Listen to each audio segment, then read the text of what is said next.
Hoy en Noches de Census, escenarios económico y financiero en perspectiva. Presenta Antonio Landa. Invitado especial, maestro Eduardo Semadera.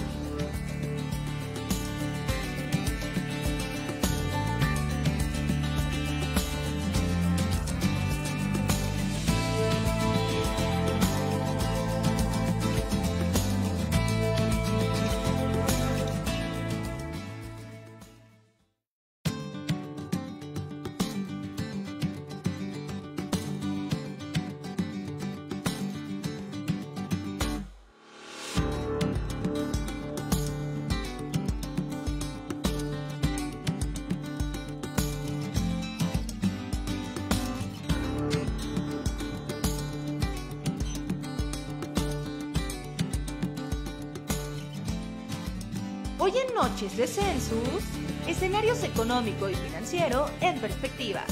Presenta Antonio Landa. Invitado especial, maestro Eduardo Semadera.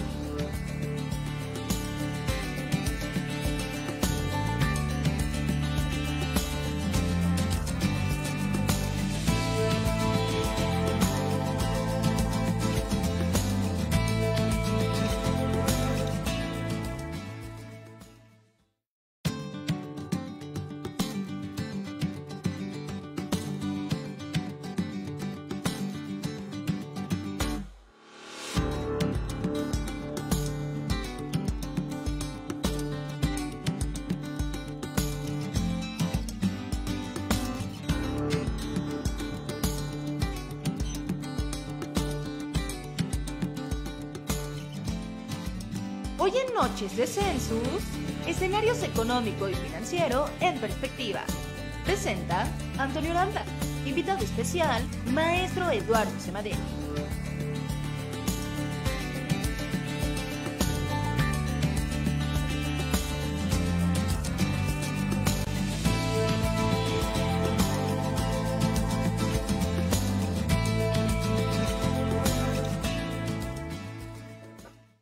Hola, ¿qué tal amigos de Census Capacitación? Sean bienvenidos a una noche más de Census este 10 de junio de 2021, en este nuevo horario, los días jueves a las 7:30 de la noche. Muchas gracias por estar con nosotros, acompañándonos en esto que es Noches de Census. Y bien, el tema de hoy, o el tema del día de hoy, que es un tema financiero, pero como siempre, y antes... vamos a las notas del día. Regresamos.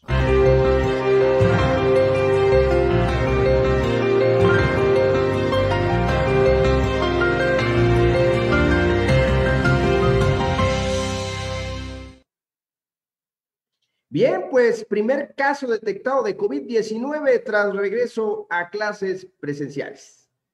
A tan solo unos días de haber reanudado clases presenciales en algunos lugares, la Autoridad Educativa Federal en la Ciudad de México informó que un adolescente que cursa el primer grado de educación secundaria dio positivo a COVID-19.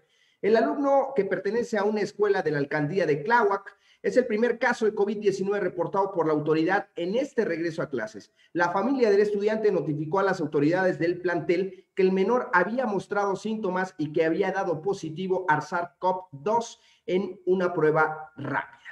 Ante el contagio, la comunidad educativa decidió como medida preventiva volver a las actividades a distancia, como es el protocolo de la Secretaría de Educación Pública. En otra nota, SAT libera el doble de citas presenciales. Por fin, contadores ya pueden dormir o ya pueden, mejor dicho, empezar a sacar sus citas para todos aquellos que han estado muy tristes porque lamentablemente el SAT no nos estaba dando las citas o bien, pues no alcanzábamos a sacar todos los contadores por aquí. Por medio de un comunicado, el SAT anunció que a partir de junio liberará hasta un 100% más de citas presenciales para los contribuyentes. Esta medida tendrá el fin de agilizar los trámites siempre en consonancia con las medidas sanitarias vigentes. Estas citas serán liberadas de forma continua desde su página de internet, como es hoy en día. Bien, cae helicóptero de Fuerza Aérea Mexicana en las inmediaciones de aquí a la vuelta de Santa Lucía. Un helicóptero de la Fuerza Aérea Mexicana de la Base Aérea Militar número 1 de Santa Lucía se desplomó cuando realizaba las tareas de adiestramiento. Elementos de las Fuerzas Armadas acudieron al lugar del siniestro y acordonaron la zona. Hasta el momento se desconoce si existen heridos o víctimas en este accidente. El Salvador aprueba el Bitcoin como moneda de curso legal en su territorio. Es el primer país que lo hace. El Congreso aprobó en la madrugada de este miércoles una ley que convertirá a este país centroamericano en el primero en adoptar la criptomoneda con la que busca dinamizar su economía. La ley establece que todos los agentes económicos aceptarán bitcoins como forma de pago cuando sea ofrecido por el comprador de un bien o servicio.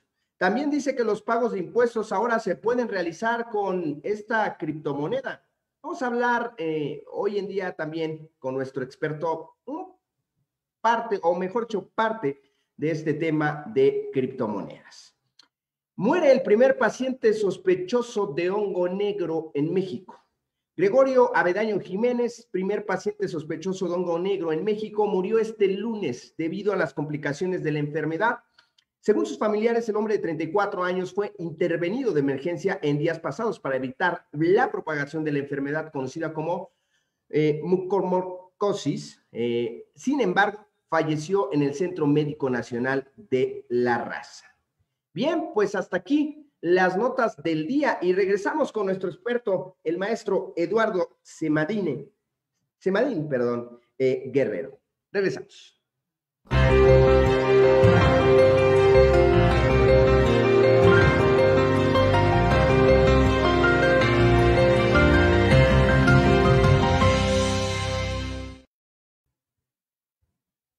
Bien, el escenario económico y financiero en perspectiva ya para este 2021 y bueno, 2022. Para esto hemos invitado al maestro Eduardo Semadín Guerrero a que nos hable un poco de este panorama que vamos a tener para este 2022 y bueno, pues ya prácticamente el cierre en 6 meses de este 2021, qué rápido se nos fue el año prácticamente. Y bien, para darle entrada bueno, pues en este programa se presenta a las personas que nos hacen el honor de acompañarnos.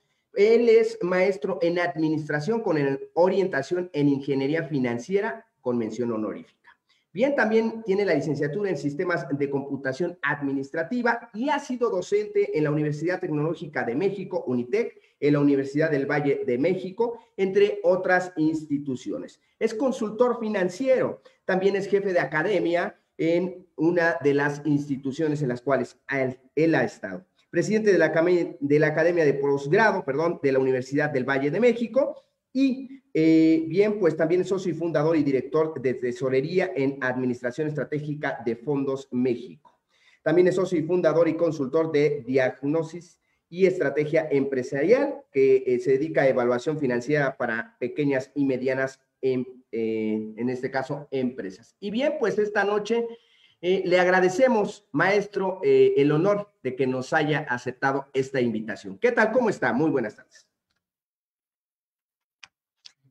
Muy buenas tardes, pues con mucho placer de poder estar aquí con ustedes y gracias por la invitación. Y pues sí estamos con la disposición, ¿verdad?, de poder platicar un poquito acerca de economía y finanzas. Pues bien, economía y finanzas, este 2020 y 2021 parece ser que no nos fue tan bien a ninguna de las naciones. Desde que se dio a saber en 2019, en el mes de diciembre, que un virus estaba llegando, en este caso se había detectado en el país de China, y bien, pues se trasladó a otros países, se propagó de una manera impresionante y rápida. Jamás hubiésemos pensado vivir pues esta situación de una pandemia a nivel mundial. Y bueno, en este momento pues estar todavía con los estragos de la misma pandemia. Acabo de leer una nota hace un momento donde menciona que uno de los alumnos de las escuelas secundarias volvió a tener o vuelven a tener rebrotes y esto lo vamos seguramente a resentir en el transcurso del año sin lugar a dudas. ¿Cómo le pega a las finanzas? Quisiera empezar con esta parte. ¿Cómo ha afectado a las empresas en esta situación financiera? La parte de su liquidez, han tenido apalancamiento, la parte de resolver ya los pendientes, las deudas que tienen o que han ido adquiriendo. Sí, bueno, sí, efectivamente. De hecho, desde el punto de vista económico, se puede decir que la recesión se le clasificaría como diseñada, es decir, quiere decir que no hubo una base o una razón propiamente financiera o económica, sino realmente fue un problema de salud. Y pues la cuestión aquí es que todos nos fuimos a nuestra casa.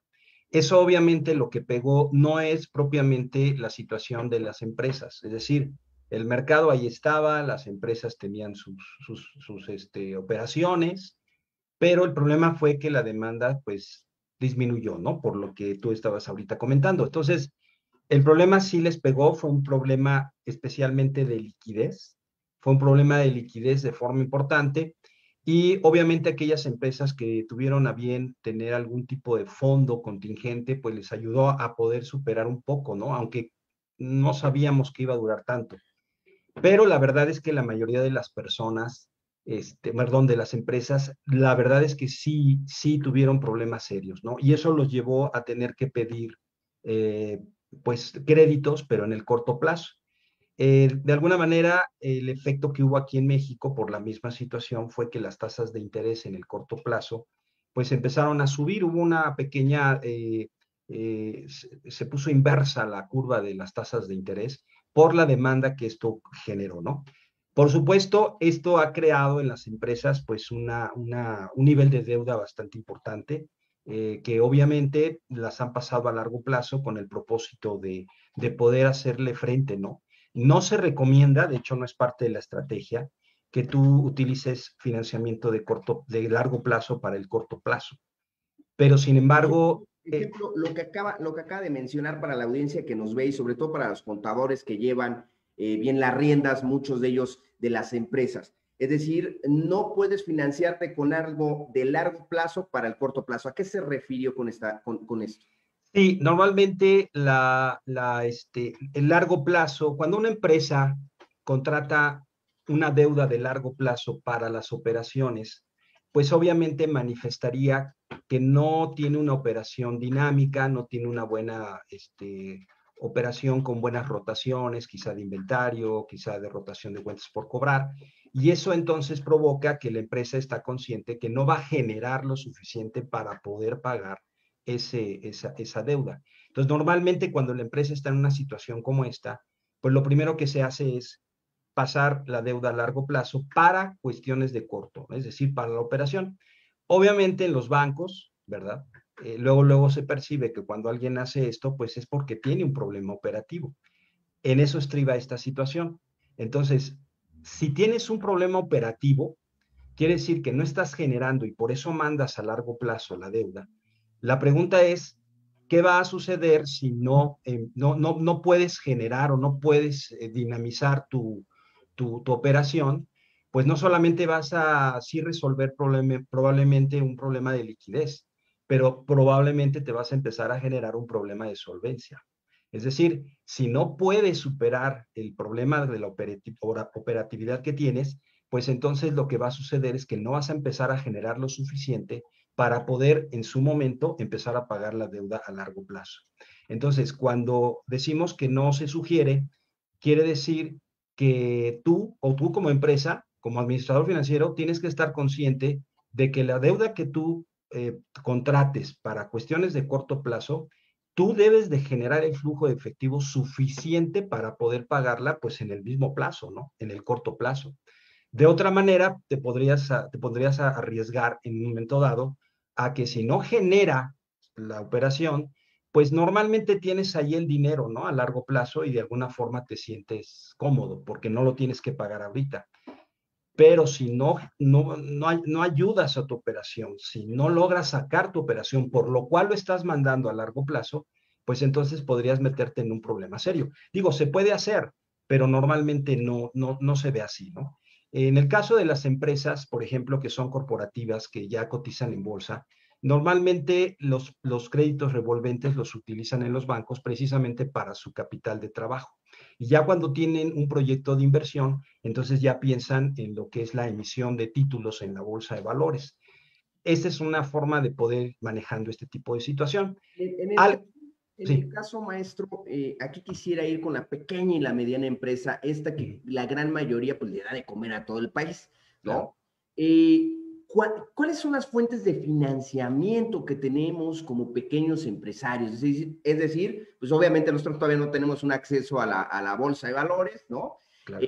Por consecuencia, bueno, pues uno de nuestros formas de capitalizar o en este caso de tener un flujo, ¿cómo puede ser? Y sobre todo, pues ya en esta resaca de la pandemia, si lo queremos ver así, ¿no? En esta cola que todavía estamos, todavía no salimos, por supuesto, Sí, sí. todavía estamos ahí. Sin embargo, ¿qué recomendaría para los pequeños? Aquellos micros, estamos hablando a lo mejor de 5, 10 personas, 20 personas, 30 personas, ¿qué recomendaría? Bueno, ahorita la realidad es que es una situación bastante complicada para poder encontrar una fuente de financiamiento. Por el lado de los bancos, sí está inclusive, bueno, lo están restringiendo ellos mismos, porque obviamente cuando las empresas, las pymes en particular, entraron en esta situación sin mucha liquidez, el problema es que es que no son sujetas de crédito. Entonces, ahorita sí está bastante problemático y de hecho, la baja de los créditos que se dan por parte de la banca sí se han sido bajas, pero bastante importantes, ¿no?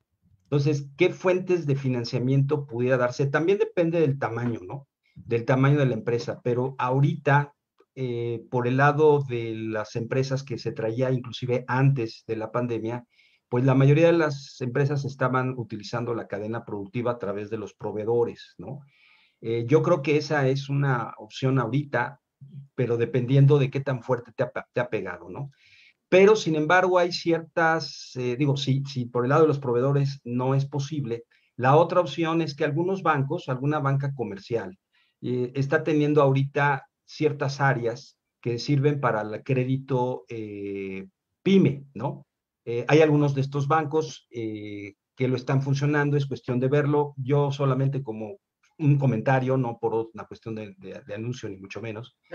Pero, por ejemplo, en el caso de Santander tiene un área de pymes en donde maneja ciertos, pues no son tasas blandas, no, son tasas que sí llegan a estar un poco elevadas por el mismo riesgo que esto significa, pero que de alguna forma el banco aparta fondos con el propósito de darlo. Es cierto también que los bancos cuando dan este tipo de créditos a pymes, también son apoyados por las bancas de desarrollo, tanto nacionales como también fondos que vienen de otras instituciones financieras internacionales y que son manejadas por la Secretaría de Economía.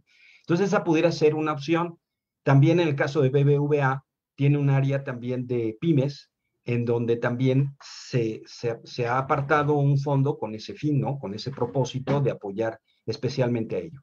Normalmente lo hacen porque el mercado microfinanciero que se le llama, normalmente las pymes, claro, no todas se aplican porque estamos hablando de más o menos 30 empleados, pero normalmente cuando se tiene este mercado, pues los bancos de desarrollo les dan este tipo de fondos, ¿no? Que para ellos son buenos. Entonces, estas pudieran ser dos opciones, habría que acercarse, ¿no? Si alguna de las pymes está con ese contrato, pues con su ejecutivo simplemente pudiera preguntarle sobre esa área y entonces les darían toda la información. Yo lo digo así para el ejecutivo porque le pueden dar mayor asesoría a la pyme, pero sin embargo, especialmente BBVA tiene una muy buena información por parte de lo que es el Internet, donde uno puede accesar lo que es el crédito PYME y pues ahí se nos dan varias situaciones, ¿no? Ahora, también dependiendo del caso de las micro, habría que ver también de qué tamaño, ¿no? Pero si de alguna forma se nos está cerrando lo que son las fuentes de financiamiento, probablemente podríamos encontrar en algunos bancos, vamos a decir bancos comerciales, banca múltiple, que sin embargo su área o segmento del mercado son empresas precisamente micros, ¿no? Microempresas. También depende del tamaño, ¿no? Pero bueno, es otra sugerencia que yo puedo dar. Uno de estos bancos es Compartamos Banco, ¿no? Entonces, ellos en últimas fechas han empleado los fondos en los que pueden prestar. Ya no está tan enfocado a micros, y entonces podríamos encontrar precisamente una opción, por ejemplo, en este tipo de bancos, ¿no? Por supuesto, van a ser un poquito más caros por la misma cuestión del riesgo, pero te hacen un estudio para ver qué tan sujeto de crédito eres. Entonces, creo que sí hay posibilidad en parte por ese lado, ¿no? Por ese lado pudiera ser. Ahora, La otra forma en la que también hay que pensar para qué necesito yo los fondos, ¿no? Si los fondos son en términos de lo que decíamos ahorita de capital de trabajo, entonces probablemente algún crédito revolvente pudiera ser una buena opción. Eso sí lo puedes encontrar en cualquier banco, ya sea que te lo den a través de una tarjeta de crédito empresarial o simplemente una línea de crédito revolvente, en la cual tú ya puedes utilizarlo de la mejor forma. Nada más que ahí sí hay que cuidar mucho bien el flujo de efectivo con el propósito de no caer en intereses ordinarios, ¿no? Y obviamente hay mucho menos intereses moratorios.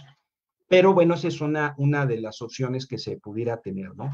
En cuanto, no sé qué tan posibilidad, habría que verlo, habría que ver la situación particular de la empresa, pero también otras opciones que pudiéramos tener en el caso de bienes de capital, pudiera ser, por ejemplo, ver la posibilidad de tener un arrendamiento, ¿no? Un arrendamiento, un leasing o un arrendamiento financiero o simplemente un arrendamiento puro para que pudiéramos nosotros tener alguna posibilidad en este sentido de poder hacernos de dinero, ¿no? Entonces, pues son algunas situaciones que yo pudiera ahorita así de momento poder sugerir, pero bueno, al analizar la situación de la empresa en particular, pues eso es lo que nosotros pudiéramos ver en un momento determinado. Aunque sí, la verdad, es un momento bastante complicado, ¿no? Es un momento bastante difícil. Yo en lo particular he tenido la posibilidad de poder platicar y comentar esta posición porque en realidad como estamos viviendo en una crisis que genera un problema de liquidez, eh, a veces, aunque ahorita la pregunta es esa, ¿no? ¿Dónde puede encontrar esa fuente de financiamiento? Bueno, ahí hay esas opciones, hay que evaluarlas bien, pero de alguna manera sí, esto lo que más nos está enseñando es lo importante que es el que nosotros nos preparemos para la crisis, ¿no? Es decir, ¿yo qué puedo sugerir en este sentido? Claro, algunas cosas no se han hecho, pero hay que recordar que vamos a tener otra crisis más adelante. O sea, México es experto en crisis, ¿no? Me refiero experto en que tenemos mucha experiencia en este tipo de crisis. Entonces hay que recordar y tener bien claro que una crisis va a volver a venir. Quizá ya no va a ser una crisis como la que estamos viendo ahorita, pero va a venir otra crisis, como quiera que sea. De alguna manera se va a disparar. Entonces, algo que yo sugiero o algo que quiero dejar en la mente de muchos empresarios es, tú tienes que prepararte para la crisis porque cuando ya estás en la crisis ya no vas a poder hacer mucho al respecto, ¿no? Como te agarre la crisis, así te va a pasar, ¿no? Entonces, tenemos que pensar en ello con ese propósito, con ese fin. Y por el momento sí está bastante complicado. Aunque bueno, aquí yo creo que también tenemos que mencionar lo siguiente. La falta de liquidez se dio precisamente por la cuestión de la demanda. O sea, el problema vino por el lado de la demanda, no por el lado de la oferta. Entonces, debemos ahorita tratar de, pues, sobrevivir lo mejor que se pueda. Lo que han hecho las empresas, en su mayoría de los casos, inclusive corporativos, lo que han hecho es que tuvieron que manejar sus costos lo mejor posible, ¿no? Lo mejor posible.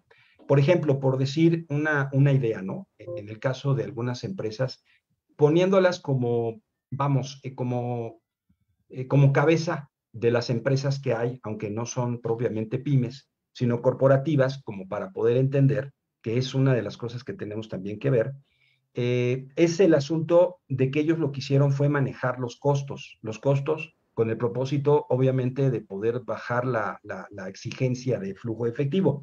Nada más lo doy como un dato, ¿no? Por ejemplo, en promedio de las empresas que cotizan en la bolsa, repito, como un ejemplo, ¿verdad? Como un ejemplo de lo que se hace cuando hay un área financiera, es que ese es el otro problema, ¿no? Que las pymes no tienen área financiera y a veces eso es lo que les perjudica un poquito. Pero sí lo que se puede en un momento determinado ver es esto. Por ejemplo, en el primer trimestre las ventas crecieron un 3%. La EBITDA creció un 2.30%. Eso para el primer trimestre del 2020. Para el segundo trimestre del 2020, bajan las ventas un 3.10% en promedio de todas las empresas. Y sin embargo, la EBITDA se cae más en un 9.40%. ¿Qué nos refiere esto cuando hay digamos que hay una punta, empezamos el primer trimestre bien, por así decirlo, con buenas ventas, con un incremento, una evita positiva, si lo queremos ver de esta forma, y de repente en el siguiente trimestre tenemos una decaída tanto en ventas como en evita. ¿Qué es el mensaje que me está mandando pues esta situación económica? ¿Y cómo puede repercutir en el caso de las pequeñas y medianas empresas? Porque, bueno, pues eso es como un boomerang. Claro. Sí, el detalle es que lo que yo quería aquí señalar es, por ejemplo, obviamente todo este problema, repito, no viene por el lado de la oferta, sino de la demanda. Quiere decir que las empresas han tenido problemas de liquidez por esa razón en particular. Las empresas estaban funcionando como quiera que sea de la mejor forma. Ahora, la solución que va a venir ahorita, pues es esperar que empiece la demanda, pero lo que me refiero aquí, por ejemplo, si puedo dar este dato, en el tercer trimestre del 2020, las ventas crecen 4.50, pero la EBITDA crece 9.20. ¿Qué significa esto? Que las empresas lo que se dieron a dar, ya no consiguieron más financiamiento, o sea, ya no consiguieron más forma de financiamiento, sino lo que hicieron fue tener que bajar de forma importante los costos. Normalmente lo que haces es bajar el costo fijo para poder tener un grado de apalancamiento, es decir, una posibilidad de efecto de las ventas con la mejor intención de lograr un mejor efecto en la utilidad operativa. Entonces, hay un recorte en varias áreas dentro de la empresa, ¿no? Así es, así es. Ahora bien, esto deja, pues obviamente, un recorte de empleados, literal, ¿no? Porque lo que tratas es de eficientar el recurso que tienes. Es poquito, ¿no? Y entonces ahora sí lo voy a eficientar. Es decir, se acabaron las vacas gordas y las vacas flacas tenemos que recortar mucho del fijo que tenemos dentro de las empresas. Entonces, como contador, ¿no? En mi caso, es revisar la parte, ¿qué fijos tenemos y en qué fijos voy a pegar para hacer el recorte y el eficientar esos recursos? En muchas empresas, por ejemplo, el tema de capacitación obviamente se recortó. En muchas empresas, pues bien, los gastos que se tenían normalmente también se recortaron, se vieron mermados, a lo mejor la ayuda en gasolina, el auto que se les daba en la empresa, etcétera. Se recortaron para evitar pues esa parte de insolvencia y en su momento pues de apalancamiento, ¿no? Entonces es lo primero que va a pegar, y aquí el contador, entonces quiero ir en la misma línea, maestro, que lo que tiene que buscar él es cómo va a ayudar al empresario a reducir esa parte de los fijos, que sería el principio, ¿no? O eficientar la parte de los costos de producción en el caso si fuera una empresa productiva, los costos de producción para reducir, obviamente, los indirectos que puedan llegar a pegarle dentro de la misma producción, ¿correcto? Correcto. Ahora, esta situación en particular, el contador lo que tiene que hacer es utilizar los estados financieros para poder sacar ciertos indicadores que te permitan medir todo lo que acabas de comentar, ¿no? Por ejemplo, este asunto de los costos directos, costos indirectos, siempre debemos calcular en base a los estados financieros lo que es el punto de equilibrio, por ejemplo. Es decir, que conozcas tú todos los años cuál es tu punto de equilibrio. Este es un indicador que sirve para la planeación, pero también te sirve para que cuando tú lo calculas en función de tus estados financieros, puedas ver qué tan arriba en términos porcentuales están por arriba tus ventas de ese punto de equilibrio. Entonces, a medida que tus ventas se acercan a tu punto de equilibrio, pues estás teniendo un problema ahí. Puede ser por el lado de los costos fijos, normalmente eso es lo que se ve, es lo que se analiza, ¿verdad? Pero también puede ser por un problema de costos variables. Eso es lo que habría que evaluarlo. El asunto aquí que yo veo importante ya en la práctica es que el contador no lo mide, aunque tiene las herramientas para medirlas. ¿Sí me explico? Y que tú puedas saber qué nivel tienes. Yo normalmente pongo este ejemplo. Es cuando una mamá le dice al esposo, oye, mídele la temperatura a nuestro hijo, ¿no? Y ahí va el papá y le mide la temperatura, y ya se la midió y viene y le regresa y le dice, tiene temperatura, ¿no? Y entonces la mamá se va a quedar, sí, ¿y qué más? ¿No? Y le va a decir, pues tiene, pues sí, pero ¿cuánto tiene? ¿No? Tiene 38, tiene 39, tiene 40. O sea, dependiendo de lo que pase, tú vas a tener que reaccionar. Entonces, en este nivel, eso que acabo de comentar, obviamente hay que medirlo y hay maneras de poder medirlo, como por ejemplo esto, ¿no? Que digo yo del punto de equilibrio. Hay otra cuestión muy importante que se establece, por ejemplo, cuando mides lo que se le conoce como grado de apalancamiento operativo. ¿Qué significa eso? Es la repercusión que las ventas van a tener en la utilidad operativa. Y ahí te habla de qué tan eficiente eres al manejo de los costos que tú tienes, ¿no? Tú sabes que cuando tienes las ventas, puede ser que tengas unas ventas extraordinarias y a veces eso lo puedes ver en los estados financieros, sobre todo el estado de resultados integral, y tú puedes tener unas ventas que subieron, no sé, pon tú que hayan subido un 12, 13, 14%, pero resulta que tu utilidad operativa creció 8%.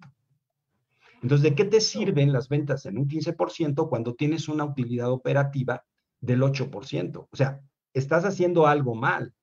El punto aquí es de que te des cuenta y que te des cuenta antes de que llegue el problema, ¿no? Pudo haber crecido la parte de mis ventas, pero con base en ello también, pues todos los costos que conlleva.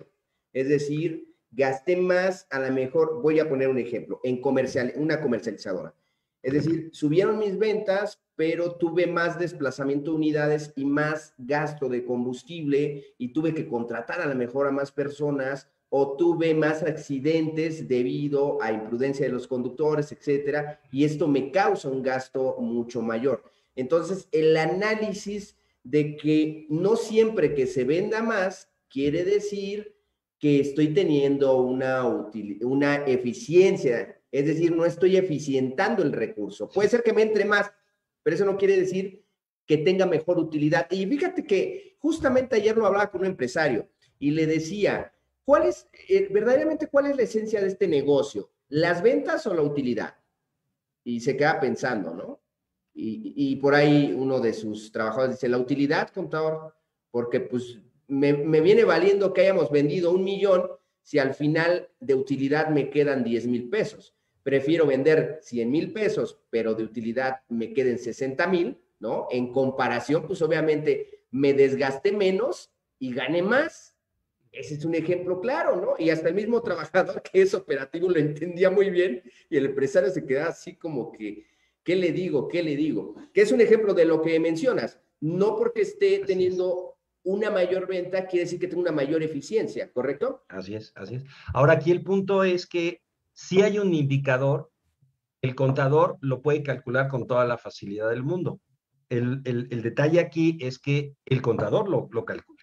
Y como dices tú, le ayuda al empresario. Son indicadores como quiera que sea. Entonces, por ejemplo, este que te digo de grado de apalancamiento operativo, donde tú realmente lo que analizas es qué repercusión en veces tiene las ventas respecto a la utilidad operativa, te va a dar o te va a decir qué tan eficiente está siendo al aplicar algunas decisiones sobre el costo, bajar los costos fijos, ¿no? Los costos indirectos. Es decir, tú ya tomaste una decisión, no te tienes que esperar no sé cuánto tiempo, sino que tú lo puedes medir para ver en función del registro contable, pues qué reacción tiene en ese indicador. Lo que tú estás esperando es que suba el indicador. Entonces, si tú tomas las medidas, calculas el indicador y resulta que ese no se mueve, pues algo estás haciendo mal, algo está pasando, algo se está haciendo mal, no se está haciendo lo que se quiere o algo no se está logrando. Entonces, en este caso, sí es importante que se haya ese tipo de análisis, ¿no? Que se hagan los análisis con el propósito, con el fin de que las empresas puedan tener un mayor control o por lo menos un indicador que te ayude a darte cuenta cuándo va a haber un problema. Por ejemplo, en cuanto a lo que tú comentas, ¿no? Normalmente el empresario siempre se va a la utilidad neta, pero la realidad no es así. En realidad, lo que tú tienes que observar es la utilidad operativa, porque esa es la que te dice el resultante de tus ingresos y egresos operativos, es decir, a lo que tú te dedicas.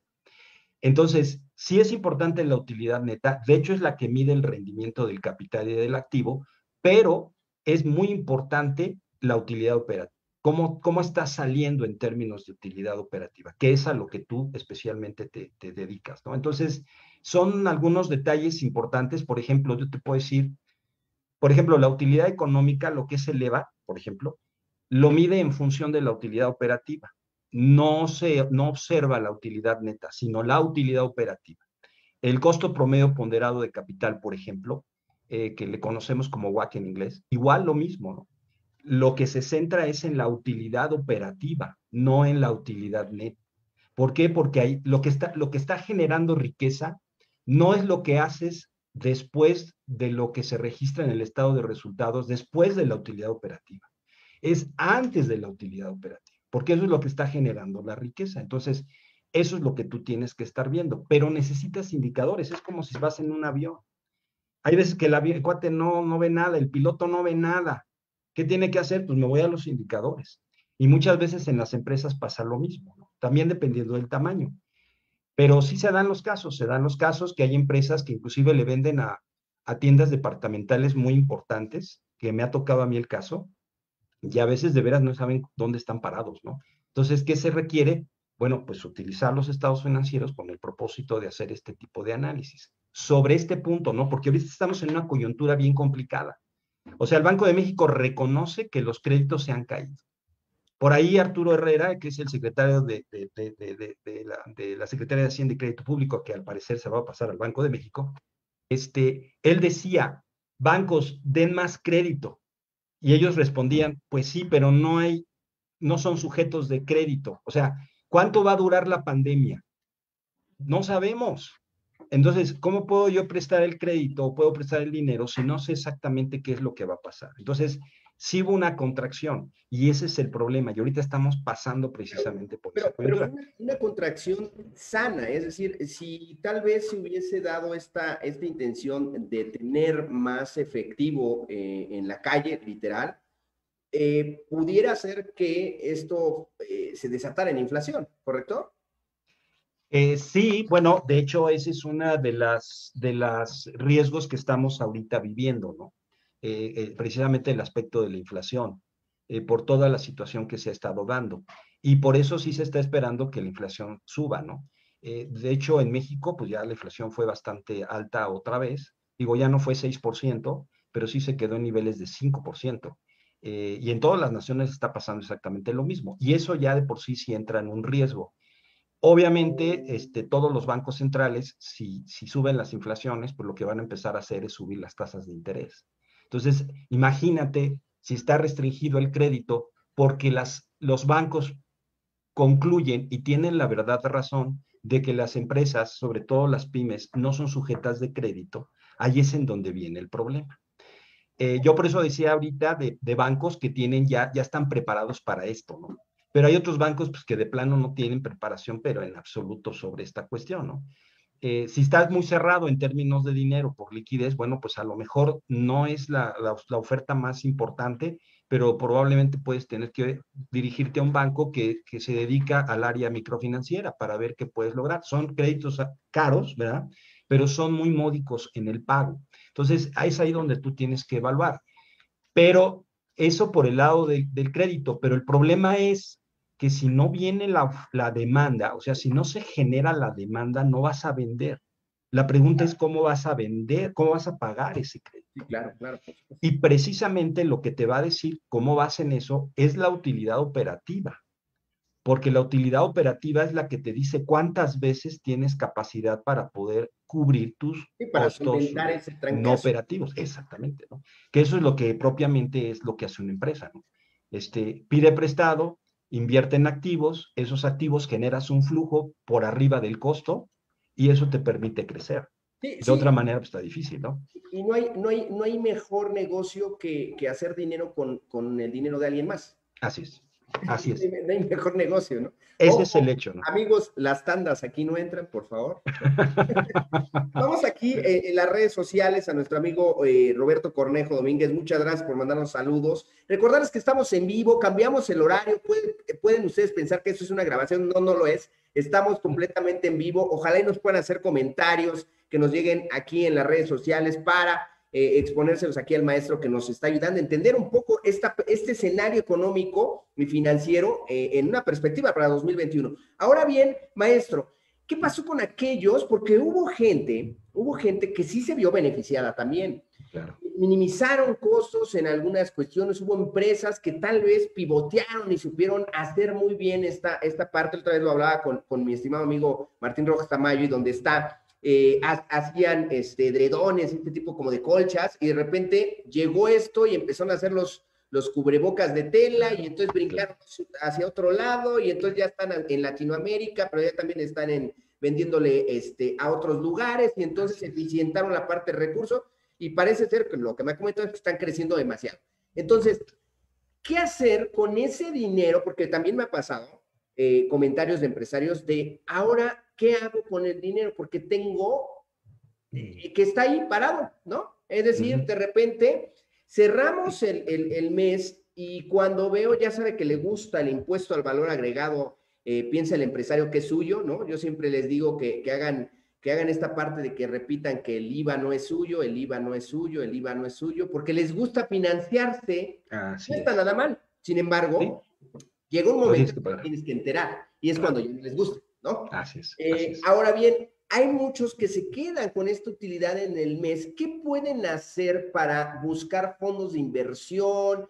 ¿Qué tendría que hacer la empresa para un peso parado? Pues obviamente es una pérdida porque no está trabajando, no está generando. El dinero tiene que estar generando dinero. Y por consecuencia, el hecho de que esté parado, pues obviamente esto es un efecto negativo, porque el peso de hoy no es el peso del futuro. Y lo acabamos de hablar en la parte de la inflación. Así es. Entonces, ¿qué les recomendaría? ¿Cuáles serían los tips a aquellas personas que a lo mejor en esta pandemia se vieron beneficiados, tienen cierta carga de efectivo, sin embargo no se está moviendo?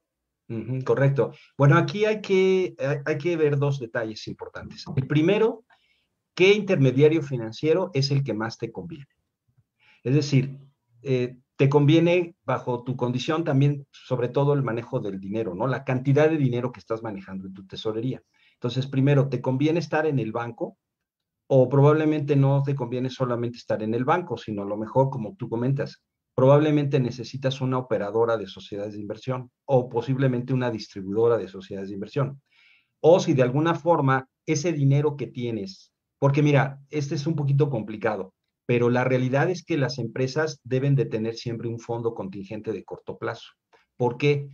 Porque eso te ayuda, aunque no le estás invirtiendo en tu empresa y no vas a obtener el mismo rendimiento de tu empresa, lo que sí te va a ayudar es a que no tengas que pedir prestado, porque tú tienes ese fondo ahí, ¿verdad? En caso de que tengas un problema de liquidez, ahí lo tienes para poder utilizarlo y por lo tanto ese fondo pues te va a sacar de problemas en el corto plazo. Ahora, el hecho de que tengas ese dinero ahí, lo necesitas invertir de forma adecuada. Entonces, a lo mejor por la manera de que va a ser un dinero que no vas a utilizar quizá en el corto plazo, lo que puedes hacer es quizá pensar que es una casa de bolsa la que realmente necesitas como el intermediario que mejor te puede ayudar a ti. O sea, no casarte siempre con el banco, ¿no? Sí cabe señalar que hay ciertos bancos, por ejemplo, BBVA, Banorte, ICSE, ellos tienen la costumbre de que ciertas empresas, cuando tienen cierto nivel, automáticamente las pasan a banca patrimonial y les empiezan a dar servicios de casa de bolsa. Entonces, el primer punto es qué intermediario es el que mejor te conviene. Y segundo punto, yo creo que para las empresas, sobre todo pymes, lo que tienen que hacer es utilizar sociedades de inversión, ¿no? Casas de bolsa es la mejor opción cuando tienes la forma y sabes la manera de invertir el dinero. Pero cuando no estás detrás del mercado, lo que más te conviene es una sociedad de inversión. Normalmente las operadoras de sociedades de inversión tienen ya, por parte de sus asesores y ejecutivos, tienen ya planes de inversión para las empresas. De tal manera que, mira, aquí este es el punto. Te sale más barato tener el dinero bien invertido en inversión financiera. Si es de muy largo plazo, es decir, si vas a mantener ese dinero por, no sé, quizá un año. A mí me ha tocado ver empresas que, por ejemplo, traen 10 millones de pesos y entonces tú llegas y les dices, oye, ¿por qué traes 10 millones de pesos? ¿Y en qué lo inviertes? En mesa de dinero. ¿A cuántos días? A un día. ¿Y cuánto tiempo tienes haciendo eso? No, pues ya llevamos como 5 años. 5 años con 10 millones de pesos, invirtiendo en la mesa de dinero a un día. Pues estás perdiendo. O sea, ¿por qué a mesa de dinero un día? Porque tengo miedo de que lo vaya a necesitar. Bueno, mira, te conviene mejor invertirlo si te gusta la mesa de dinero, pero inviértelo, no sé, a 28 días, no a un día. Te vas a mejorar la tasa, sobre todo por el monto. Bueno, pero si yo lo necesito, pues habla con tu ejecutivo y dile cuánto me penalizas por el hecho de sacarlo antes de tiempo. porque eso que te va a penalizar el banco a través de una comisión, te va a salir más barato que si utilizas un crédito revolvente y que no puedas pagarlo en la fecha para no generar intereses. Porque pues ese revolvente te va a cobrar pues una cantidad bastante interesante en términos porcentuales, que es lo que te conviene es tener un dinero que te puede sacar de problemas y que sin embargo pues te cobren algo, ¿no? No importa, eso debes de verlo como parte de tu operación.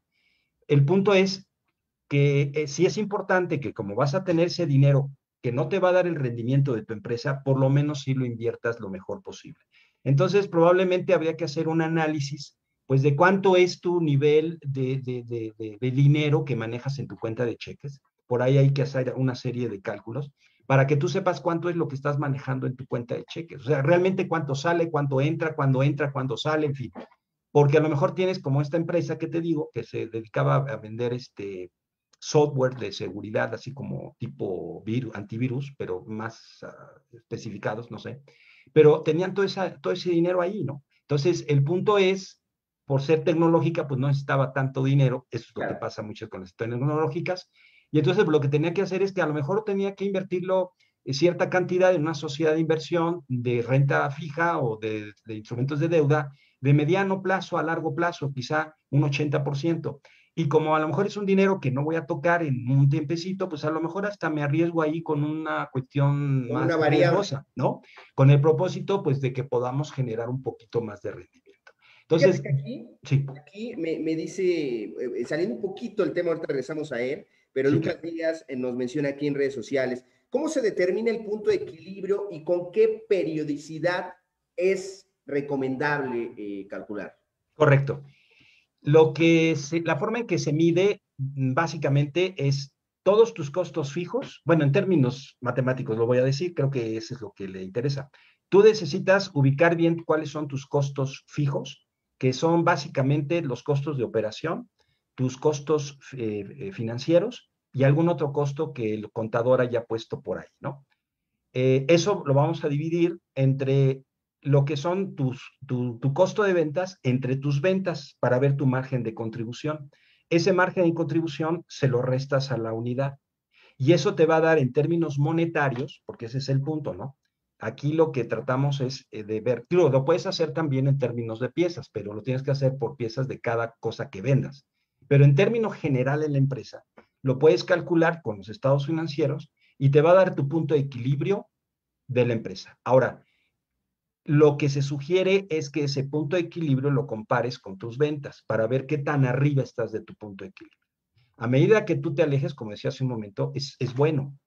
Eso no significa que vas a tener una utilidad operativa buena, repito, pero de alguna forma te va a ayudar a medir esas dos cosas, o sea, te va a ayudar a ver si lo que estás haciendo realmente se está viendo trasladado a la actividad económica que viene en tus estados financieros. Y cada periodicidad, pues depende, ¿no?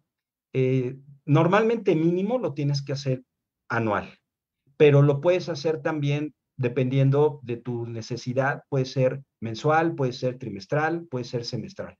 Lo único que tienes que tener mucho cuidado es que utilices cifras, si son semestrales, uses cifras solamente semestrales, ¿no? Para que entonces tú lo puedas medir y puedas llevar una consecución. Como quiera que sea, pues te puede ayudar en ese sentido. El punto de equilibrio mide eso, mide los costos fijos. Como el costo fijo está en el numerador, pues obviamente a medida de que tú bajes esos costos, automáticamente tu punto de equilibrio se va a reducir. ¿Sí me explico? Se reduce y eso significa que tú estás alcanzando con mayor éxito esas ventas, ¿no? Una pregunta, maestro. Esto lo vamos a ver también en el tema de proyectos de inversión, donde va a estar con nosotros aquí en Census Capacitación. Va a ser en otro que tiene que ver con interpretación Con la interpretación de estados financieros, que también va a ahí, estar con nosotros aquí. ahí, ahí se ve ese detalle, que son medidas preventivas en términos de la administración financiera. Exactamente, que eso es importante. Comentarles a nuestra audiencia que el maestro va a estar también con nosotros en este diplomado de impuestos que tenemos, con uno de los últimos módulos en este diplomado de proyectos de inversión, que también estaremos tomando parte de la charla que ahorita hemos realizado. Y aparte, en el mes de noviembre va a estar con nosotros en la parte de interpretación de los estados financieros, lo que acaba de mencionar, es decir, cómo interpreto las cifras, cómo realizo la parte del punto de equilibrio, mis costos fijos, mis costos variables, cómo los ubico, de qué me sirve ubicar los indicadores, qué me está reflejando. Y les aseguro que con esto, y sí se lo puedo asegurar, que con esto ustedes también van a tener un valor agregado para que con sus clientes no nada más les hablen del comprobante fiscal, no nada más les calculen impuestos, no nada más enteren la parte de las declaraciones, sino que también le empiecen a hablar de la parte financiera, que es muy importante, es el corazón, al final es el corazón de la empresa, porque yo no veo a ningún empresario haciendo negocios para pagar impuestos o para perder, ¿no? La intención es ganar, obviamente, dinero, generar riqueza, y bueno, pues que esta riqueza en su momento también sea distribuida, eso ya le pertenece al Estado, este equilibrio, ¿no?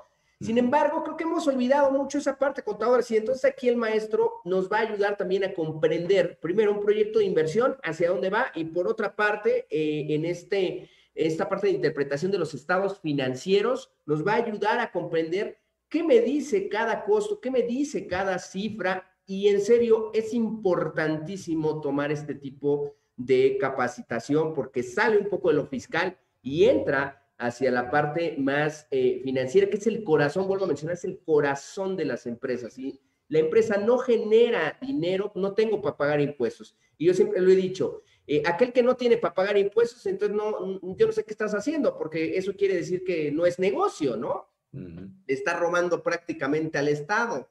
Y cabe mencionar, el hecho de determinar tu punto de equilibrio, tu utilidad operativa, tu utilidad antes de operación, y bueno, lo que ahorita hablaba de Vita, etcétera, todos estos indicadores que nos arrojan, sin lugar a dudas, para tomar decisiones y para poder mejorar y eficientar los recursos dentro de la empresa. Acabo de mencionar algo y regreso al tema anterior. Aquel que lleva tesorería, el posicionamiento de bancos, las entradas, las salidas, cuál es mi parte de cobranza, cuál es mi parte de pagos, y de repente nos damos cuenta que queda ahí siempre un remanente de 10 millones, 20 millones, 30 millones. ¿Qué le están haciendo a esa cifra? Lo que acaba de hablar, lo pasaba a una cuestión. Yo veo mucho miedo en una persona que lo trabajó así, ¿no? Es decir, únicamente lo pongo a una inversión que lo puedo retirar de manera inmediata, aunque me dé poquito, pero pues ahí está, ¿no?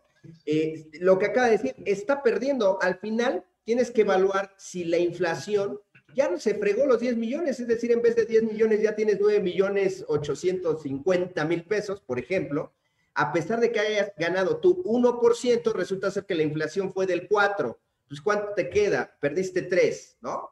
Así es, así es. Parecería básico y parecería muy fácil, sin embargo, y muchas empresas no lo saben. Lo que acaba de decir el maestro, que conoce empresas que están paradas y de repente no saben nada de esta parte financiera, es decir, crean riqueza, sin embargo, ese dinero está completamente parado. ¿Correcto, maestro? Le doy la palabra.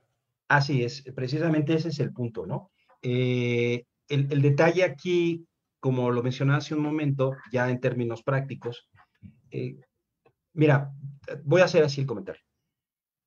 En los bancos, si es que el dinero lo tienen invertido en banco, ¿qué es lo peor que puedes hacer? Sí hay una cuestión de garantía del depósito y todo lo que tú quieras, ¿no? Pero como quiera que sea, es muy bajo lo que te están dando como rendimiento. Pero aún así el desconocimiento, ¿no? Porque la mayoría pues se va a lo que son los plazos fijos. Hay otro instrumento que se maneja que es el pagaré con rendimiento liquidable al vencimiento, que normalmente tiene un mejor rendimiento que los plazos fijos. Y también hay otro instrumento que se llama certificado de depósito que los mismos bancos dan, que tiene un rendimiento todavía mejor, que está muy accesible a las empresas, a las personas morales. Obviamente lo que tú tienes que entender, y por eso yo hablo de sociedades de inversión, es que obviamente el ejecutivo trabaja para el banco y entre ellos tengan clientes con tasas más bajitas, pues a ellos les conviene, su margen de contribución es mejor. Entonces sí necesitas poder conocer más ampliamente, pues cuál es ese mercado. Yo ahorita nada más hablé del puro banco, pero pues ¿quién conoce los certificados de depósito, los sedes bancarios? Nadie, ¿no? Y el ejecutivo no te lo va a decir. El punto aquí es que de todos modos yo pienso que en el mercado de valores tienes mayor probabilidad de tener mayor rendimiento del dinero que tienes en tu tesorería más que un banco, ¿no?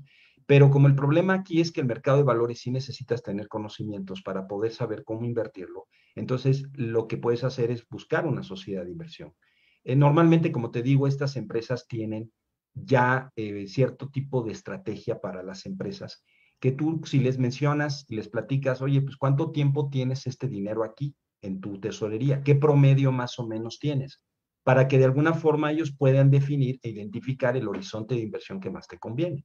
Esto es así porque obviamente lo que son es de riesgo, puedes tener una baja bueno, una minusvalía, pero si tú requieres el dinero lo vas a tener que sacar y vas a generar la pérdida. Entonces, aquí el punto es saber ese detalle y por lo tanto utilizar sociedades de inversión, sobre todo de renta fija o del mercado de deuda, porque ellos son los que lo invierten por ti, porque ellos están todo el tiempo, ¿no? Por ejemplo, ahorita, por ejemplo, pensando en una empresa pyme, lo que tú mencionabas, que maneja el dólar y que maneja bueno, que necesita el dólar. Pero ahorita, por ejemplo, claro, para una empresa que compra está muy bien, ¿no? Porque el tipo de cambio ahorita está como en 19.68, el interbancario. Ahí pues les está yendo bien. Pero si tú eres una empresa que vendes en dólares, pues te va a estar pegando esta situación. Entonces, ¿tú qué haces?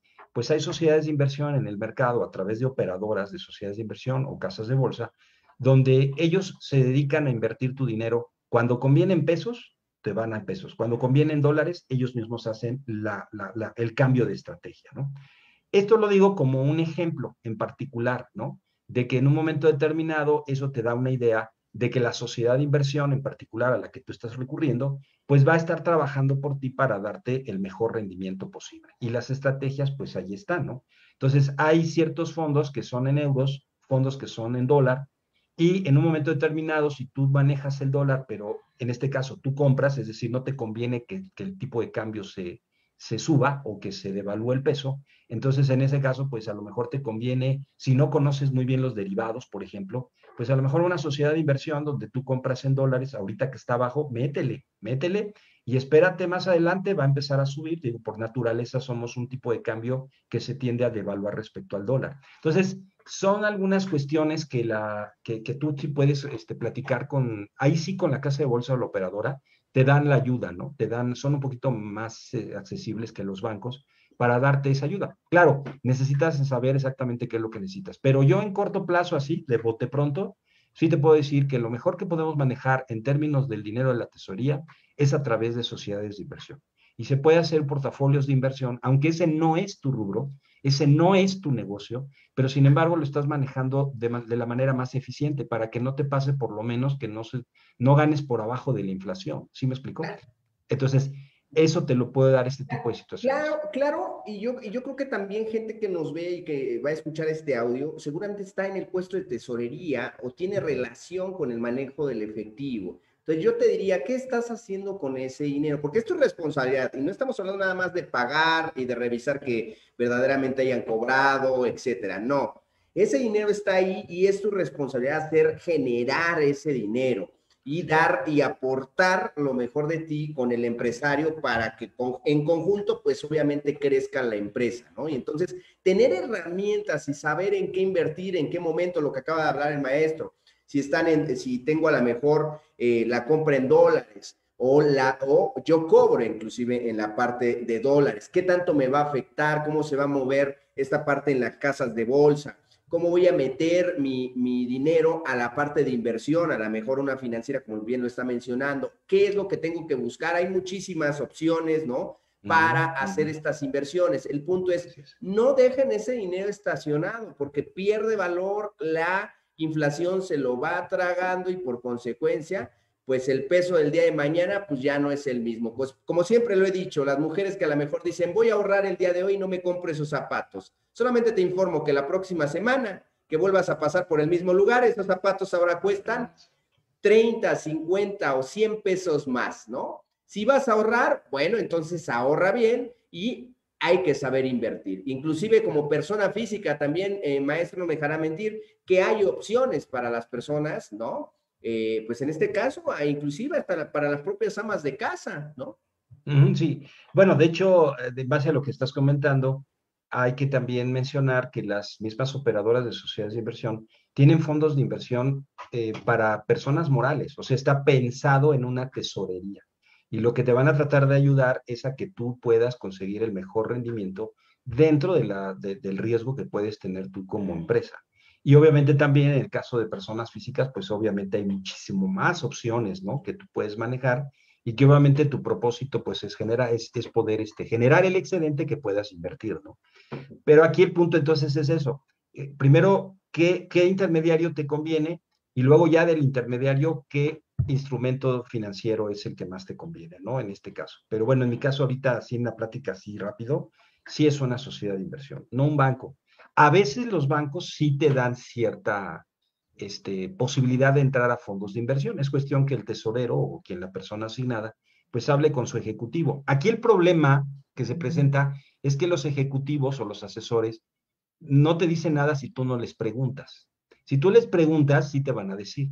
Pero como normalmente nosotros no sabemos nada, pues no sabemos ni qué preguntarles. Entonces ellos no te van a decir absolutamente nada. Entonces aquí el punto es que sí te familiarices un poco para que tú entonces empieces a preguntar. Entonces, si tú estás acostumbrado a invertirlo en un pagaré, o vamos a suponer que está invertido en mesa de dinero, bueno, a lo mejor, muy probablemente, ellos tengan una sociedad de inversión que a lo mejor te puede dar más. Y si no te puede dar más, pues a lo mejor tienes que pensar en otra intermediario financiero, ¿no? Posiblemente. Y ahí pues sí tienes que buscar pues algunas cifras que te dan a través de internet de cuáles han sido los resultados de sus sociedades de inversión para que tú veas para personas morales, pues cuál es la que te puede más convenir, ¿no? En ese sentido. Y ellos mismos elaboran esos portafolios de inversión precisamente para poder medir más o menos el riesgo. Pero lo importante es ese, que tú realmente no generes un costo de oportunidad teniendo un dinero que no está ganando un rendimiento y que tampoco estás utilizando, ¿no? Porque por ahí también hay otro detalle. También como empresarios, muchas veces tienden a dinero que tienes, luego lo inviertes en inventario. Pero la realidad es que si tú inviertes más de lo que la empresa tiene capacidad de generar o de producir, vas a crear un costo. Entonces, lejos de traerte un beneficio, te vas a equivocar.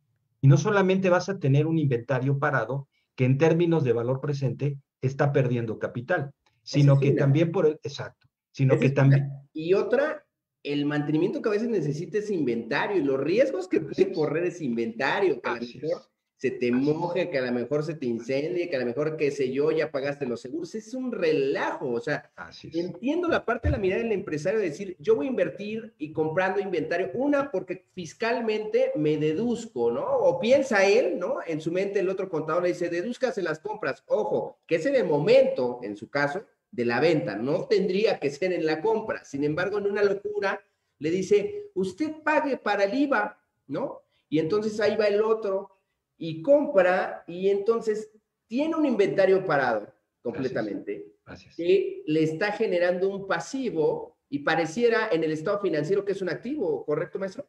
Así es, así es.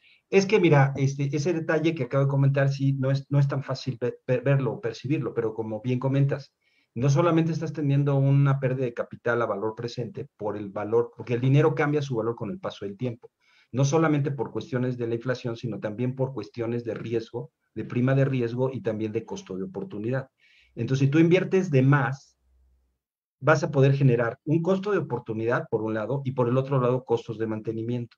Entonces, tienes que evaluar cuánto es lo que realmente tu empresa requiere de inversión y lo otro, pues esperarse, porque si tú lo metes vas a tener ese problema. Ya por eso luego se andan buscando almacenadoras de depósito para poder sacar un certificado de depósito a través de las organizaciones auxiliares de crédito, porque ya te quedaste con el inventario, ¿no? Y tú ya necesitas el dinero. Entonces acudes a este tipo de situación. Claro, eso muestra claramente de que no estuviste claro en cuánto estás invirtiendo en inventarios. Entonces tienes que evaluar bien cuánto es lo que requieres de invertir en armonía con las condiciones de tu empresa. Y eso te da la posibilidad de que no es necesario que compres inventario, ¿no? Luego, sino que ese dinero lo tengas que guardar, ¿no? Además de que te ayuda a evitar tener que pedir dinero prestado en el corto plazo, en condiciones normales, fuera de una pandemia como esta, y por el otro lado, pues también el que puedas tener un rendimiento adecuado, pues para la cantidad de dinero que tienes, ¿no? Lo que sí tienes que estar seguro es que si tú tienes 10 millones de pesos, el banco no te va a decir, oye, no la riegues, pues cómo que lo tienes en un pagaré, o cómo es que lo tienes a mesa de dinero a un día. Pues ellos no te van a decir absolutamente nada de eso. Al contrario, mientras lo hagas, pues mejor para ellos, ¿no? Entonces son detalles que sí hay que tener presente para que uno pueda manejar lo mejor posible la tesorería, ¿no? Que eso es indispensable. Por aquí, Lucas Díaz, y es una pregunta si lo vamos a ver en esta parte de fondos de inversión. Nos pregunta, ¿dónde podemos ver qué sociedades de inversión son confiables y los CETES los manejan los bancos?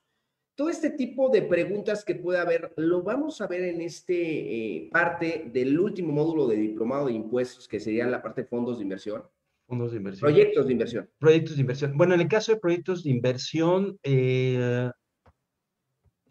no, en el caso de proyectos de inversión no, porque ahí tú te enfocas propiamente al negocio que tú quieres generar, ¿no? A un modelo de negocio o a un negocio y cómo lo debes de evaluar. Donde sí podemos verlo es al momento en que vemos algunas, dentro de la información financiera, quizá algunas, lo que son las razones de administración y eficacia de activo circulante, perdón, de capital de trabajo, y también en lo que tiene que ver con liquidez. Ahí tú te vas a dar cuenta cuánta cantidad de efectivo estás manejando. También en el flujo de efectivo te das cuenta por cuántos años llevas el flujo de efectivo, si siempre que tienes una variación en el flujo en el efectivo, en tu balance general, todos los años lo tienes positivo, pues significa que ahí tienes un dinero que pues no parecería que no estás utilizando. Entonces, sí probablemente pudiéramos enfocarlo ahí en ese momento, que la mejor opción que se tiene, o cuáles podrían ser las mejores opciones, como pregunta él, ¿no? ¿De qué forma puedo yo localizar algún tipo de banco o alguna casa de bolsa, operadora de sociedad de inversión, que realmente te pueda ayudar a poder ver cómo mejor invertir tu dinero, ¿no? Hay ciertos bancos con cierto nivel, con cierto tamaño, que son los que normalmente por buscar mercado, son los que tratan mejor al cliente, ¿no? Y esa pudiera ser una posibilidad. Sobre todo, más que un lugar, sí, elementos importantes como la liquidez, el plazo, el riesgo, ¿verdad? Que son elementos que te van a ayudar a saber en dónde invertir tu dinero. Ese detalle podríamos verlo, ¿no? Se vería en el término del efectivo. Ok, perfecto. Por aquí Roberto Cornejo, no lo voy a dejar pasar, dice, un buen expositor, para mí el mejor financiero, ¿no? Usted.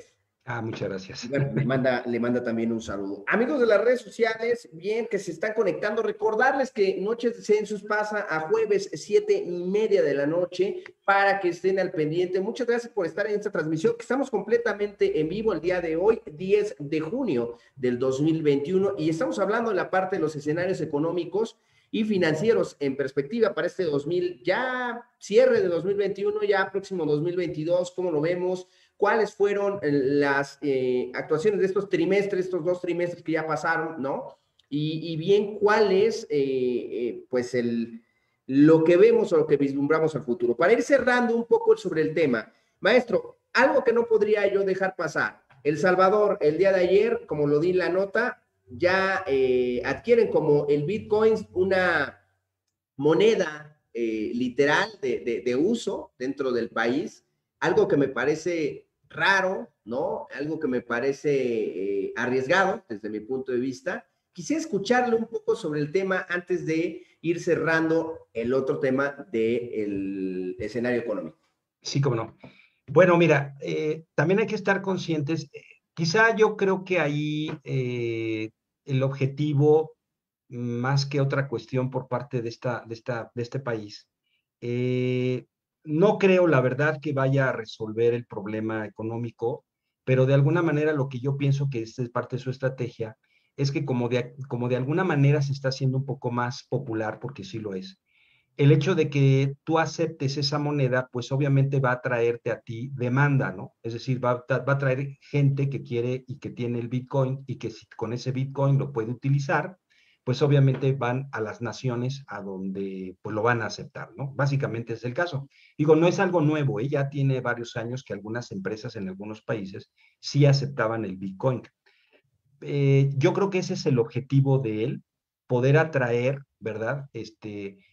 Vamos a decir, más exportación si yo acepto una moneda tan famosa en esos términos. Sin embargo, yo sí diría que está siendo un activo bastante alto de riesgo, es decir, es un activo donde tú puedes, obviamente tú vas a pagar, ¿no? Tú vas a tener que cambiar tus pesos, el país que sea va a tener que cambiar su moneda por dólares para comprar el Bitcoin, ¿no? Entonces, ese dinero con un activo tan riesgoso, sí te tienes que estar consciente de que puedes perder una cantidad bastante importante, ¿no? Los expertos en este sentido inclusive hablan de que tienen que acostumbrarse a caídas de 20-30% en menos de una semana. O sea, imagínate un 20% perder, pero también vas a tener un 20% para subir.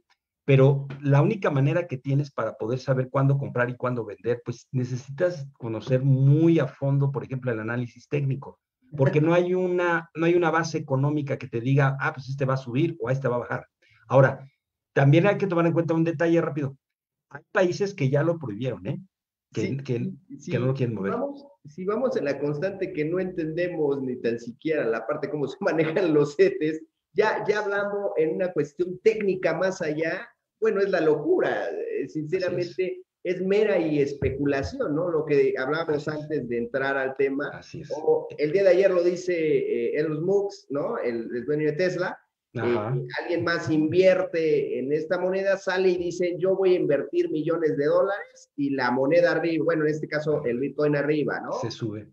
Alguien dice, ¿sabes qué? Esto es un fraude, etcétera, un inversionista y entonces cae. Se vuelve una locura porque nada sostiene esa moneda, ¿no? Sí, porque como decíamos al principio, la concepción de la moneda era ayudar a la gente de cierto nivel medio a mantener el poder adquisitivo de la moneda, de tu dinero, pues. O sea, comprar una criptomoneda, lo que querías es que no se devaluara, que no lo tuvieras en pesos, ni en dólares, ni nada, que fuera en criptomoneda. Sin embargo, yo creo que el grado de especulación ya se lo tragó. O sea, ya hay mucha especulación. Si tú ves la gráfica de lo que ocurrió durante este año pasado y este año inicial, es para mí, una burbuja que se subió durísimo. El problema de esas burbujas es que cuando explotan pero fuerte, ¿no? O sea, caen pero fuerte. Entonces, por eso se me hace muy complicado poderlo ver como una moneda. Quizás si todo el mundo la empezara a utilizar, probablemente empezaría a tener cierta regulación automática. Pero ¿qué país sería el que lo pudiera empezar a regular? Porque pues cada quien tiene su moneda, ¿no? Entonces, yo creo que sí hay que tener cuidado, ¿no? Y como te decía, la Comisión Nacional Bancaria y de Valores expresa que sí es un activo reconocido, pero que el riesgo es muy alto. Y que obviamente si tú pierdes dinero, pues nadie te va a ayudar a recuperar ese dinero, ¿no? Lo único que te quedaría es esperar con esas bitcoins, si es que no necesitas liquidez, para que vuelvan a subir y que a la primera oportunidad pues lo vendas, ¿no? Digo, eso yo creo que es lo que pasaría. Pero yo en lo personal, en términos económicos, no hay algo que realmente lo esté sustentando, sino que yo veo realmente pura especulación. Y también hay otro detalle, el Bitcoin tiene un límite, o sea, la idea era llegar a un límite y tiene una fórmula de cálculo. Entonces, lo último que se ha estado diciendo, y eso último tiene como 3 años, es que quieren acrecentar el número y quieren modificar la fórmula.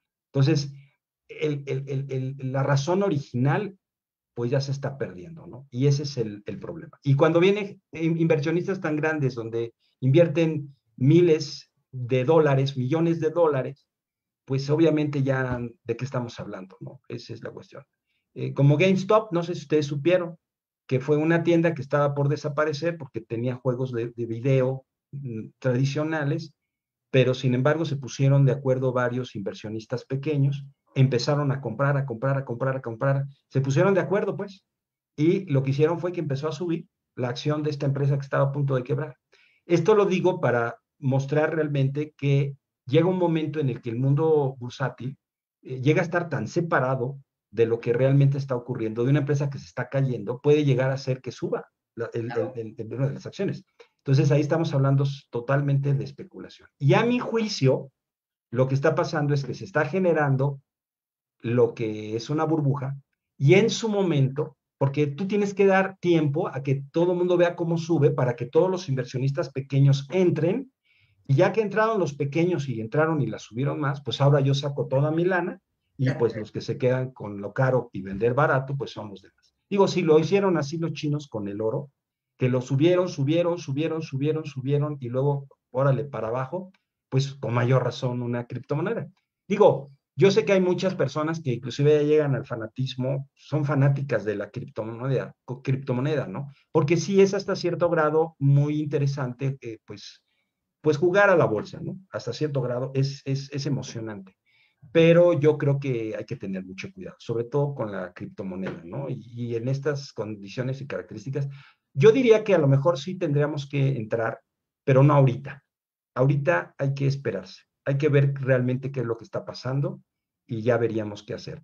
Pero sí, por lo pronto hay varios países que no lo permiten, ¿no? No lo permiten y yo creo que tendría que ser, pero mira, si el dólar no lo quiere, o sea, es difícil, lo veo, no sé, lo veo complicado, porque si ahorita muchas naciones no quieren el dólar, como Rusia, como China, como fue Irak en su momento con Saddam Hussein, entonces, sí veo difícil que se acepte la Claro. criptomoneda, ¿no? O sea, los gobiernos dejarían de tener el control de muchas cosas en términos económicos, y la verdad no creo Imposible. que lo quieran hacer. Sí, por supuesto. Pues bien, amigos, ¿qué recomendaría, maestro, Sí. regresando un poco al tema de este escenario económico y financiero para este 2021? Es decir, a estas pequeñas y medianas empresas, ¿qué les podría recomendar para ir cerrando sobre el tema? Bien, bueno, la verdad es que yo creo que hay que ser muy cautelosos en todas las operaciones. Hay que tratar de asegurar hasta donde sea posible. De ahí es a lo que yo me refería de que hay que buscar siempre los indicadores en la estructura financiera para poder asegurarnos que las decisiones que estamos tomando realmente estén causando el efecto que nosotros estamos esperando, ¿no? En primera instancia. Es decir, es necesario hacer un diagnóstico financiero de la empresa. La segundo aspecto, pues lamentablemente, vamos a decirlo así, estamos en un periodo que yo creo que ya estamos saliendo de ello, ¿no? Entonces, yo creo que sí hay que estar preparados con los recursos que tengamos, ¿verdad? Hasta donde sea posible, para que aprovechemos este crecimiento que va a haber, ¿no? Por ejemplo, el Banco Mundial habla de un 5% de crecimiento del Producto Interno Bruto. Lo mismo el Fondo Monetario Internacional para México habla de un 5%. El Banco de México en su último reporte trimestral también hizo notar que iba a México a subir, la subió de 4.8 el Banco de México al 6%. Wow. ¿Qué estamos hablando de eso? Pues que sí se va a ver un crecimiento importante de la demanda. Sobre todo, esto es como un análisis económico-financiero. Hay que estar muy atentos a dos sectores que pegó durísimo, que es el turismo y el entretenimiento. Si esos dos sectores empiezan a subir, eso va a significar que sin duda ya empieza a haber una derrama económica. Mucho también del frenón que estamos teniendo ahorita, no hay que olvidarlo, es por la cadena productiva, es decir, los insumos, ¿no? Entonces, a medida que la gente empiece a gastar su dinero, va a haber la posibilidad de poder recuperar, ¿no?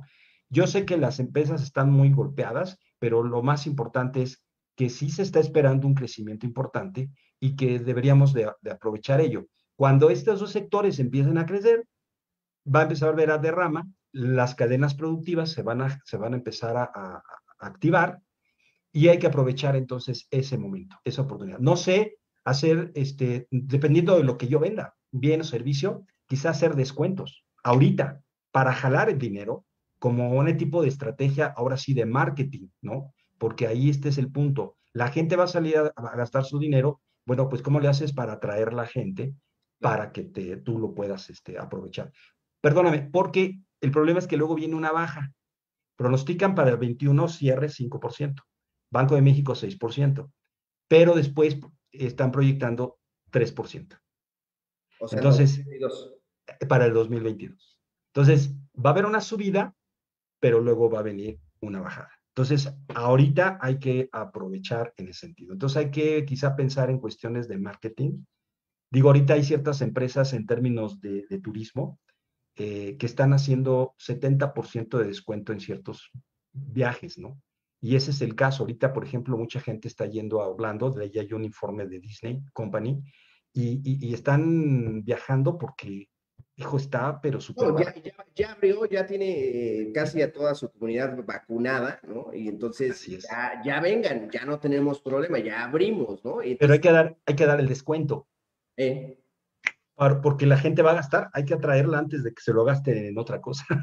Quiero llevarme esta perla para dentro de unas próximas semanas, si no es que mañana. ¿Qué empresas están cotizando en bolsa que tienen que ver con esta cuestión de turismo? Es decir, ¿qué empresas, tanto a nivel nacional como internacional, ahorita, digo, desde una aplicación que tengo en el celular, yo puedo estar invirtiendo, ¿no? Hay N cantidad de aplicaciones, puedo estar invirtiendo y comprando acciones de bolsas. ¿Cuál sería una de estas empresas, por ejemplo? Bueno, hay varias empresas que cotizan, por ejemplo, GAP, Azur, que son empresas aeroportuarias que obviamente tienen relación muy directa con las líneas aéreas. También está Volaris, está Aeroméxico, aunque está pasando por una situación financiera complicada, pero ese es un ejemplo de que ahorita están pasando de lo que eran sus modelos de costos normales, están bajando a lo que se le llama costos bajos, ¿no? Es decir, van a empezar a vender boletos súper baratos, que es lo que hizo Volaris y que es la que la está ayudando a poder mantenerse. Lo mismo Viva Aerobús. Entonces, Volaris, Aeroméxico, Azur, que son aeroportuarias, son algunas de las empresas que hay que estar checando. Hay que recordar que es una cuestión también especulativa, pero también hay que recordar que el mercado financiero se Claro. anticipa a lo que va a pasar. Entonces hay que verlo así. En el caso de Alsea, por ejemplo, ahora ha estado subiendo, en 7 días subió un 8% en rendimiento simple. Entonces Alsea, pues es una empresa que se ha dedicado mucho al entretenimiento. Entonces, por ahí nos podemos dar cuenta de este tipo de situación, ¿no? Para poder darnos cuenta que va a empezar una derrama. Pero sí va a depender de que se bajen los contagios, o sea, que no se generen. Por ejemplo, esta noticia que diste hoy, pues ya suena, no quiero decir que, híjole, ya viene otra vez el problema, no, pero sí suena de que hay que estar muy alertas a lo que pudiera en un momento determinado pasar. Pero Pero la verdad es que sí se están bajando los contagios, ¿no? iba a ser parte normal de la estrategia que se tenía, es decir, ya lo tenían también parte de un escenario, el hecho de ciertos rebrotes en ciertos Así es, momentos, ¿no? O sea, así es, así no es. va a cambiar tanto. Y No, además, lo que acabas de decir, el ejemplo de Orlando es claro, ¿no? La gente está viajando a lugares donde ya es seguro estar hasta así cierto es, punto. Y por así es. consecuencia ellos están abriendo y entonces estamos viendo que los que se vuelven a ver beneficiados son las grandes economías de nuevo, ¿no? Ah, Mire, sí, así pegándole es. al pobre, más pobre, y pegándole al rico, más rico todavía, ¿no? Ahí tenemos a Amazon, entre Así otras es. muchas empresas que en esta pandemia se vieron beneficiados al 100%. Así es. Por ejemplo, mira, nada más para darte un dato. De las 1.500 millones de dosis que se han aplicado, el 42,5% ha sido para países ricos, el 41,2% para países de ingreso medio y el 15,9% para países como el nuestro. Entonces, estamos en un 15,9%, cuando ya otros ya están pegándole al 50% de las dosis, ¿no? Entonces, eso también te habla de una situación heterogénea que sí nos va a pegar. Entonces, hay que tener cuidado en eso. Pero creemos que sí se está logrando, ¿no? A pesar de lo que pasó en India, sí se está logrando bajar los contagios, sí se está bajando lo que es la población hospitalizada y obviamente al mismo tiempo la gente que se estaba muriendo, ¿no? Sí se han bajado de forma importante. Sí, es decir, las vacunas han mostrado que sí son eficientes. Quizá nos vamos a tener que vacunar como la influenza el próximo año, probablemente. Pero como quiera que sea, la cuestión es, pues, es salir de esta situación, de esta circunstancia. Entonces sí viene un momento en el que va a haber un crecimiento bastante importante y sobre todo En buscar estos estos dos, dos ¿no? últimos trimestres, es decir, en este que ya está empezando y el próximo. El próximo, exacto. Por Y ejemplo, visto perdón. desde Banco de México y visto desde los analistas, una caída de nuevo. Sí, luego va a haber una caída. Vamos a seguir creciendo. Normal del mismo mercado, es decir, es como si le dieras dinero a tu hijo y sale volado porque no ha estado 6 meses encerrado, va a salir a gastárselo donde pueda. Así Y es. luego llega el momento de curva y hay que bajar de nuevo y estabilizarte, llega la parte de estabilización, ¿correcto? Así es correcto. Amigos que vendan productos como lo que acaba de decir el maestro, ¿no? Que tengan que ver con el contacto de turismo, etcétera. Sería interesante empiecen a realizar un análisis de esta posible forma de retomar las cosas y que se pueda, obviamente, tener ya una salida paulatina económica. Claro, claro, exactamente. Así es el punto. Perfecto, maestro. Pues bien, llegamos al final de este programa. Muchísimas gracias por habernos dado su tiempo. Muchísimas gracias por haber estado con nosotros. Recordarles, amigos de nuestras redes sociales, que el maestro estará con nosotros en la parte de fondos de proyectos de inversión en el diplomado de impuestos, en el último bloque que tenemos del diplomado de impuestos en el proyecto de inversión. Y por otra parte, también nos va a estar otorgando el curso de análisis de los estados financieros. Ya hablo un poquito de esta parte que es importantísima para el contador público, que seguramente les va a ayudar a, bien, pues a tener otra visión de la parte de la carrera, que es importantísima para el contador público. Pues no me resta más que agradecerle, maestro. Al contrario, el gusto es para nosotros. Muchas gracias por la invitación y pues nos dio mucho gusto estar aquí con ustedes, ¿no? Muchas gracias. Que pasen muy buena noche. Gracias a usted. Le mando un gran abrazo a distancia. Igualmente. Bueno, amigos, los esperamos el próximo miércoles próximo jueves, 7:30 de la noche. Hasta la próxima.